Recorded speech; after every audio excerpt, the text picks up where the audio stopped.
भाई सुबह के निकले हुए यार, राशन मिला के नहीं? सुबह से एक लाइन में खड़ा रहा, जब मेरा नंबर आया वो कहते हैं राशन ख़त्म हो चुका है। भाई तुम भी तो गए थे आटा लेने, तुम्हें नहीं मिला?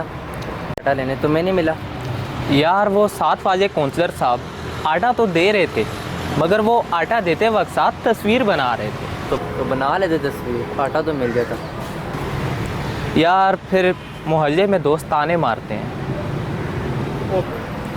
यही वजह है कि फिर मैंने आटा नहीं लिया उनसे।